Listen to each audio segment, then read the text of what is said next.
Gipangandaman na karon sa Cebu City Police Office ang ilang ipatumang seguridad sa umaabot nga Semana Santa dinhi sa Dakbayan sa Sugbo. Kini ang gibutyag sa direktor sa CCPO nga si Police Colonel Erineo Dalugdog sa mga tigbalita kaganiha. Matod ni Dalugdog nga kagahapong adlaw nagpahigayon sila og inisyal nga panagtigom sa tanang police station kalabot sa ilang mga security plan sa umaabot nga Semana Santa aron mahan-ay na kini duha ka semana sa dili pa ang pag-obserbar sa maong mga adlaw. Karong umaabot Biyernes, gitakda na usab silang magtigom alang sa laing security planning sumala sa direktor.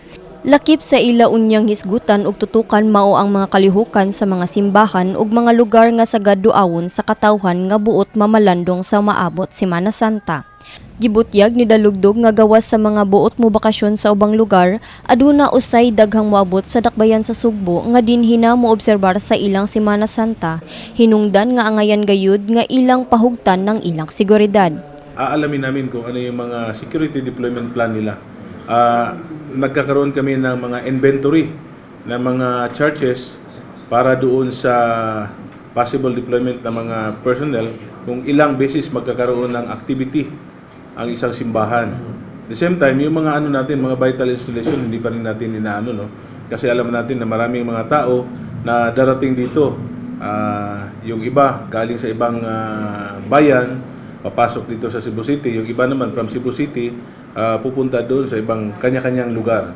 So, mayroon na rin kaming, yung mga station commanders natin, mayroon tayong, ina-advise ko na sila na mag-sound bites, na ano yung mga safety tips during the Holy Week.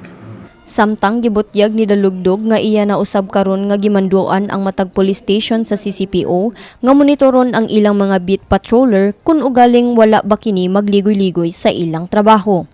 Kini subay usab sa direktiba ni Police Regional Office PRO7 Director Police Brigadier General Anthony Aberin nga silutan ang masakpang magligoy-ligoy sa trabaho. There will be a possible baka ang recommendation ni RD is relief and reassign. So sabi pa nga niya baka pwede natin i-recommend doon sa Negros Oriental para malayo. Kauban si Greggy Magdadaro, kini si Faithia Nasidilio, UPCOM intern alang sa My TV Cebu.